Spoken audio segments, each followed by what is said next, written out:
Alright, ayan. Good evening po Good sa evening. bawat isa. Ayan. Good evening, Kuya Jay. Good evening, bro. Ayan. So, welcome po sa ating Cell Family Altar. Ayan. So, kasama kami po yung inyong makasama this evening. Ayan po. Unfortunately, hindi po nakasama yung iba naming mga kasel. Pero in behalf of our cell group po, ayan. Welcome po sa ating Family Altar. Ayan. Sige po. Let's start in a short prayer po. Father in heaven, tonight, salamat po for bringing us together sa lugar na ito. Even in online platform po, naniniwala po kami na ang inyong salita ay buhay at aktibo. Ito, Panginoon, ay may bisa at tumutulong po sa bawat isa. Ito po yung aming panalangin sa aming pag-conduct po ng Cell Family Altar na matututunan po namin sa bawat isa. Ganoon din po sa bawat mga nanonood, sa bawat family, sa bawat cell group po na nakikinig o nanonood po. Nawa ay pagpalain niyo po ang bawat isa. Lord, sa inyo namin dinededicate po ang gabi na ito sa maikling oras na aming family altar. In Jesus' name, Amen. Ayan, sige po. Ayan, so makilala ko po, ayan, si Kuya Jay. Hi. Ayan, si Kuya Jay, Kuya Benjo. Ayan, so kasama namin sa cell. Ayan, sana share, nanonood kayo. Nanonood sila. Susunod, Nanonood dyan. bawi kami na magkakasama. Ayan, kasi nataon po tayo ay na-busy eh. Pero yan, God is good. Ayan, Yes, God is good all the time. God is good kahit sa mga sitwasyon na ito. Sige po, aawit sana tayo eh. O kaso Pwede. baka umalis sila eh. Simulan niyo yung namin po sa aming Thanksgiving and Appreciation. So, mauna ako, Kuya Jay. Sige. So, yun. Thanksgiving, una kay Lord, naging maayos yung paglibig namin dun sa aming uncle. Yan, si Tito Boy. Malungkot. Siyempre, nawalan tayo ng family member. Pero, yun nga, sabi nga ni Kuya Jay, God is good all the time. Yan.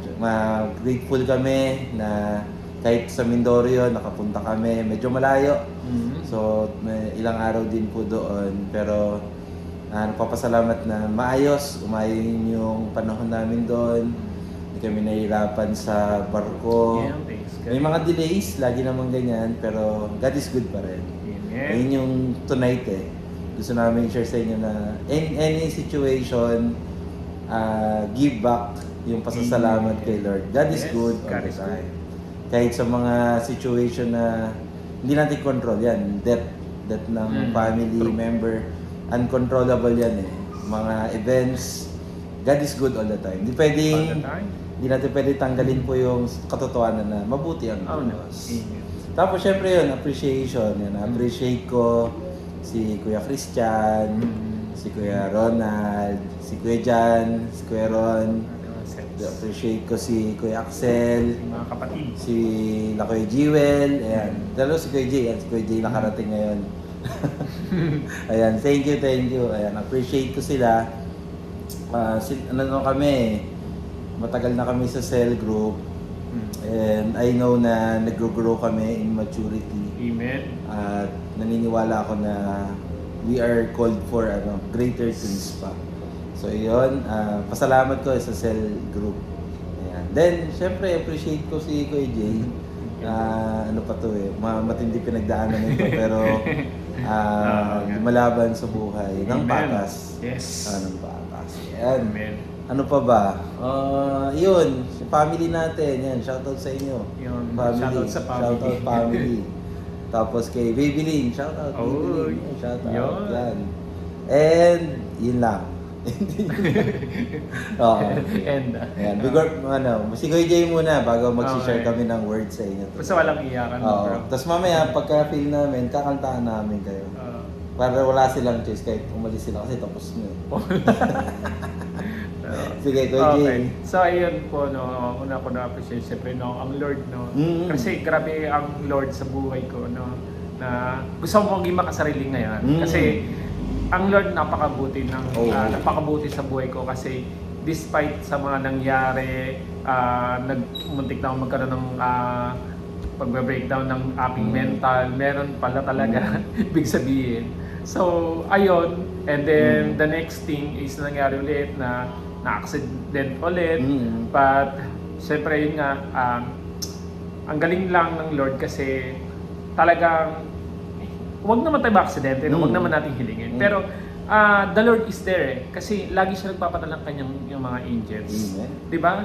Kasi grabe, sabi ko, paano kung yun nangyari sa akin yun ay talagang sa mga hindi matao. So parang mas mahirap nga naman talaga, no. So to that part, talagang hindi talaga siya though sa tao aksidente, pero that thing is meron ako natutunan po talaga on the side, no. Sabi ko grabe pala talaga ang Lord, buhay na buhay sa ating buhay. Amen. Kasi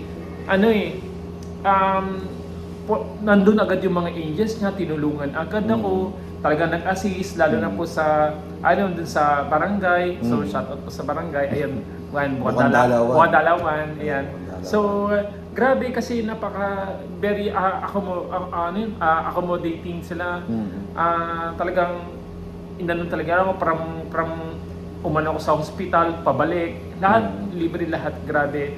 Iba talaga ang Lord pag kumilos talaga kasi nung that time na aksidente ako, nung naano na po ako, sabi ko nga napaupo na lang ako, nag-pray agad po ako. Kasi ang hirap po pag bumago na agad tayo, tapos ibang masasabi natin, di ba po? So, ang ginawa ko, nag-pray na lang po ko, Lord, bigyan mo ako ng wisdom, knowledge ko nung dapat kong i-response to this, what happened today, sabi ko. Ayun, so, naging good, naging kalma naman hanggang sa ngayon, gumagaling na si Kuya Jay, no? Kasi, by God's grace, and ayun po, by the prayers of the leaders sa church, ayan, sa leader ko, thank you po. And then lalo sa aking wife, no. Grabe yung power of healing niya, no. Grabe yung ngayon talagang onting-onti na lang talaga. I believe na talagang makakabiyahe na ulit si Kuya Jay. Pero hindi muli para ma-aksidente. Okay? Para bumangon ulit sa buhay na alam nating dapat nating kayanin sa lahat-lahat. So ayun, very thankful ako lalo sa akin sa leadership. Thank you, you're welcome. No, talagang siya po yung nag-service din sa akin nung pumunta kami ng first hearing para sa usapin. And then ayun, grabe nung sa leader ko kasi nandyan siya parate, no. Talagang lalo ng prayer niya. Hindi na kita napuntahan agad nung accident. Pero good thing kasi sabi ko, tatawag hindi ko alam. kasi syempre ito po, di ba, yun nga, biglang may pangyayari. Kinontak ako agad nga lang hindi ko napuntahan agad. Pero good thing po kasi ang sa leader ko talagang, syempre, nandun yung kanyang pag-aalala, no? Kasi tayo, di ba nga naman po talaga, kahit sino minsan, alam natin, no? Lalo kung natin yan, kapamilya natin, nakakapag-alala po talaga. Ang hirap isip. Kaya sabi ko, very thankful ako. And sa mga leaders sa church na nag-pray po para sa akin po, para lalo po akong gumaling. Ayun, thankful po talaga. Ayun, yan lang po. Ang bilis nun. So marami pa, abangan niyo yung biyahe ni Kuya Jay. Pero grateful tayo kay Lord. Yes. Meron ka pang Thanksgiving. Thanksgiving. Sorry. Diyan mo nga ikukwento, di ba? Yung Thanksgiving ko sa Lord kasi yun nga po pagpapatuloy natin. Next episode. Eto. Yun nga po ang pangyayari na yun. The thing is, na aso, lumagpas na po ako sa aso, bahagya. So, nangyari ay, hindi ko sure kung bakit bumalik yung aso doon pa sa ilalim ng gulong ko sa hulihan. Parang inisip ko na lang bakit gumanon ako nung gumewang yung aking gulong. Yung pala, akala ko nung una, Hans, gulong ng motor. Gulong ng motor. Gulong ng motor. Hindi ko alam kung bakit. Wala naman pong hams doon kasi okay naman doon, walang hams yung mga kaya doon. Nagulat na lang ako, gumewang hanggang sa naramdaman ko meron po may lalim kasi yung aso, imbis na umilag, pumilalim pa doon sa gulong ko, doon pa siya lumusot. So, nangyari po, nasagasan ko po siya.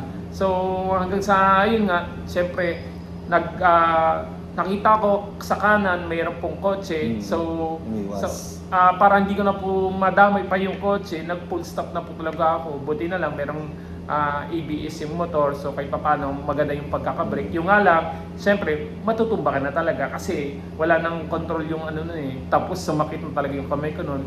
So yun, nadaganan yung aso, nasagasan. So hindi man sa kagustuhan, pero nakita ko ng isa yung aso, pero yun nga, ay talagang grabe bro.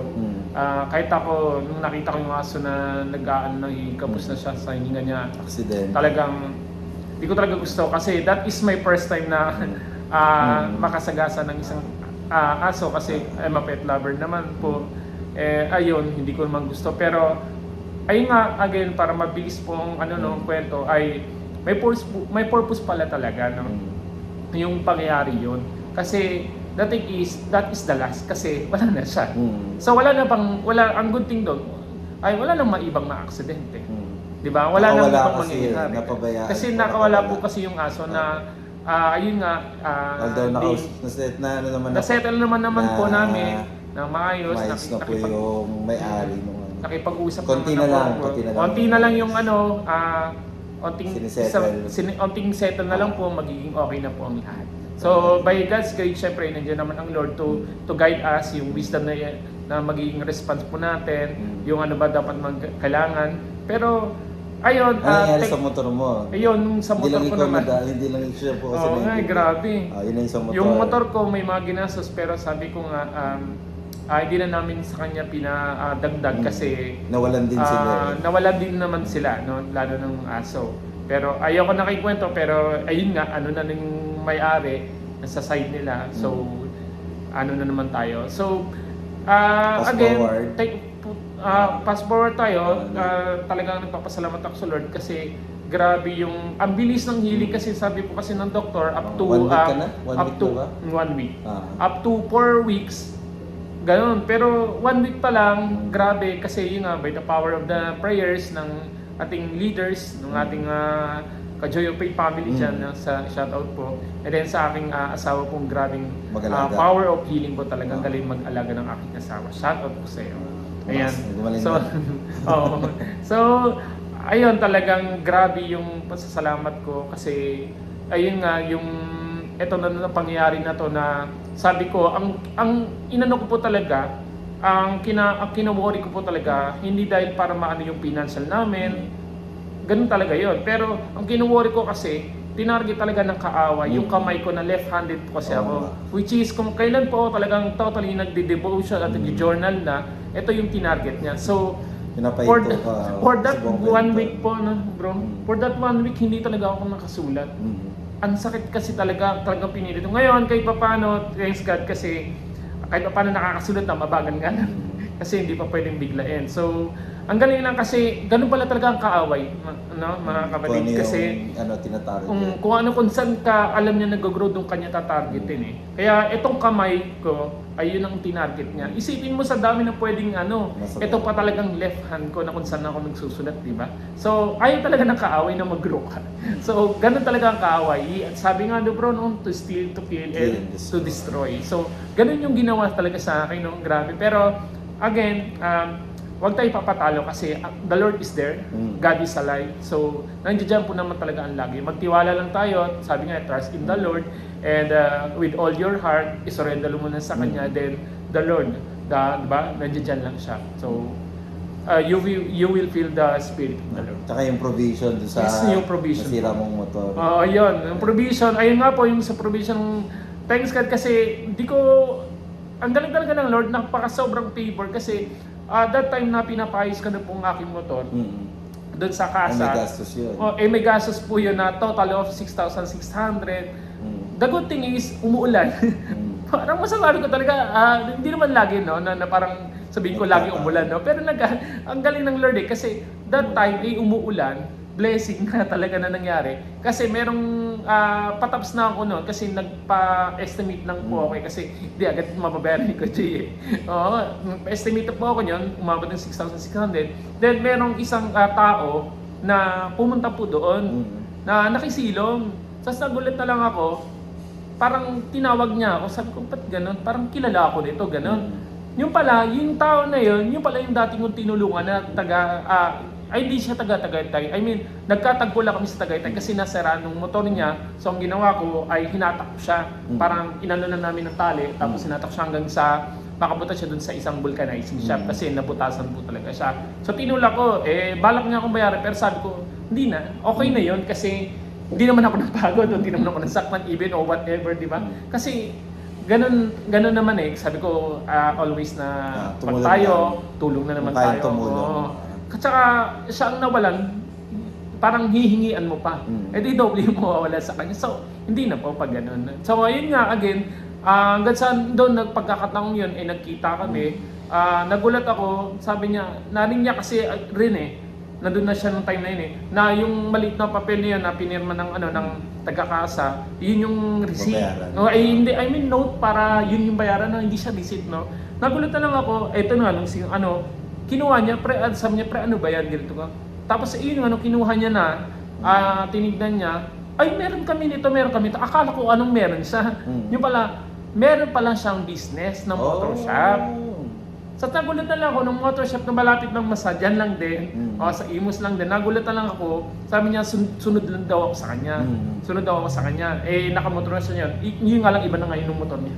Hindi ko napansin nakalimutan ko yan, Max yata, basta malaki-laki din Ayun, nagulat na lang ako. Ayun, sinama ako, susunod daw ako. Hanggang sa, nagulat na lang ako, yung pala, may sarili na siyang motor shop. Wow. May sarili pa talaga siyang motor shop. Hanggang sa time na yon, sabi niya sa akin, sige, mga tao ko na lang bahala dyan. Wow. Tapos pina-check niya, doon di naman lahat napalitan, pero yung malaking part na nasira, which is the knuckle bearing, yung pinaka-major, yun malaga kasi kasing manobela ko po, yun yung nakasadent ako, tumabingi po talaga. So may nabasag nung bearing. At saka yung mga bola niya, ng mga ano niya. Hanggang yun, pinalitan niya. So long story short, umaandar What the na. long story short, umaandar na, big sabihin yun, meaning, Kahit kung binayaran ko ba siya, hindi siya nagpabayad. Wow. Di ba? Grabe kasi, hindi ko ina-expect, pero grabe yung provision ng Lord, no? Grabe yung blessings, favor ng Lord kasi ganun pala talaga kapag totoong nagtitiwala ka. Totoong kahit despite na nasa storm ka, nandun pa rin yung tiwala mo, hindi mo binibitawan. Nandun yung paniniwala mo sa Kanya. There is a God, no? Talagang hindi ka rin niya talaga bibitawan. Di ba? Huwag lang tayo mag-iwan kasi akala natin iniwan niya tayo, pero tayo pala yung iiwan talaga. Pero again, huwag tayong mag-iwan sa Lord kasi the Lord is there pa rin. Kaya sa akin, grabe yung pasasalamat ko sa Lord kasi yun nga po bro, no? Talagang hindi ko ina-expect but on that thing ay talagang grabe yung provision, grabe yung isipin mo sa 6,600 na wave yun. Di ba? Di ba? Grabe lang bro.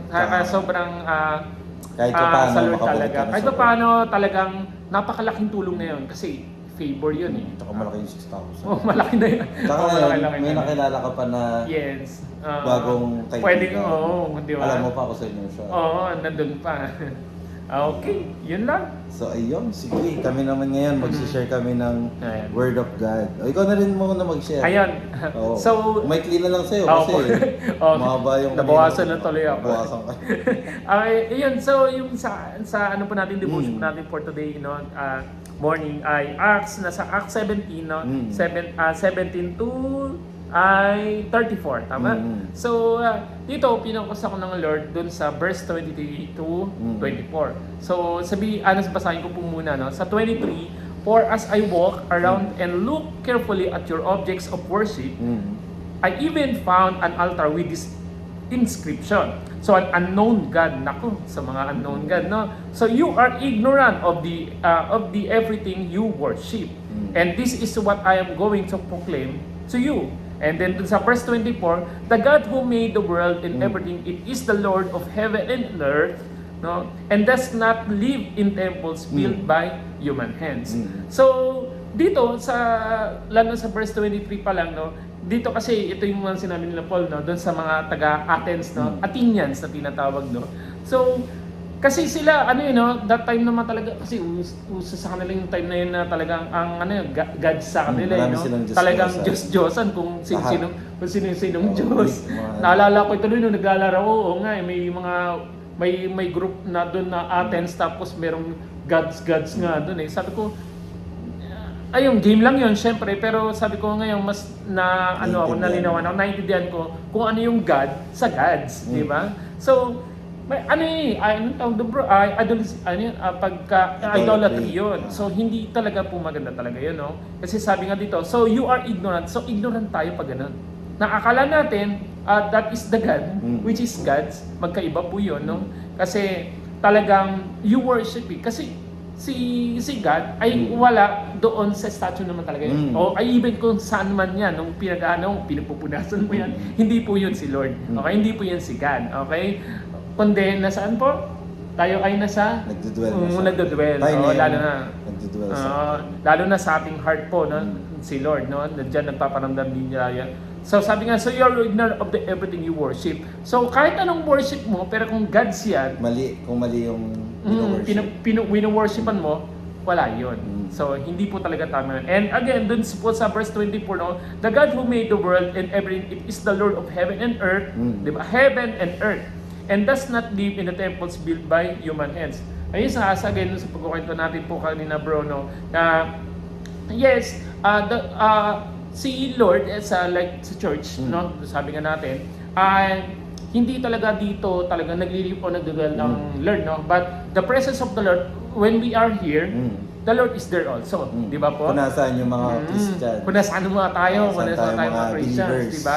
So hindi talaga na masasabi natin, sabi, kaya nga naalala ko yung ako ay talagang bata pa.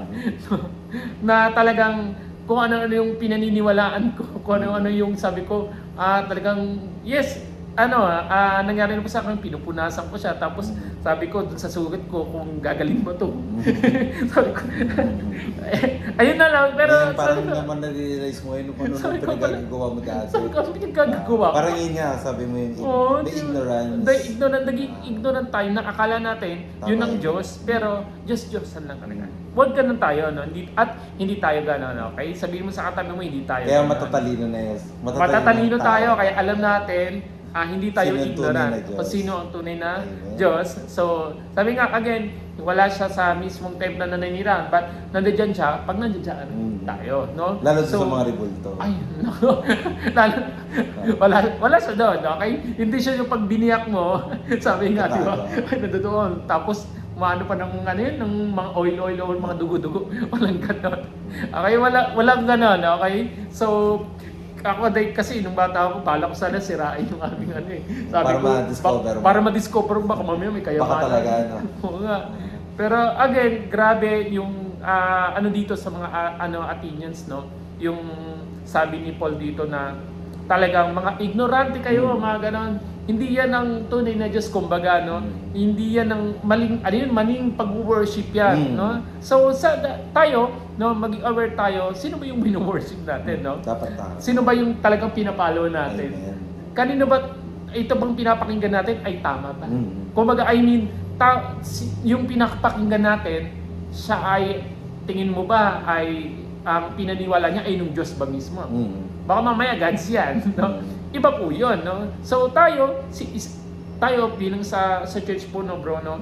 Ang lang naman natin yan, ayan, like sa leader natin, sa mga pastors po natin, sa mga leaders po natin sa church, yun yung mga nalalapitan natin kung tayo may problema, sila yung nalalapitan natin. Huwag tayo dun sa tayo pupunasan natin. Tapos tayo sa may sugat o dun tayo ay magdadasal. Magtatanong. Di ka papakinggan yan. Okay, di ka papakinggan yan. At hindi yan magre-response. Okay? The leader is here, no? Yung mga sila yung magre-response para sa atin na ginagamit ng Lord para sa atin po. Okay? So, yun ang tamang pag-worship, no? Kasi alam natin kung kanino tayo lalapit.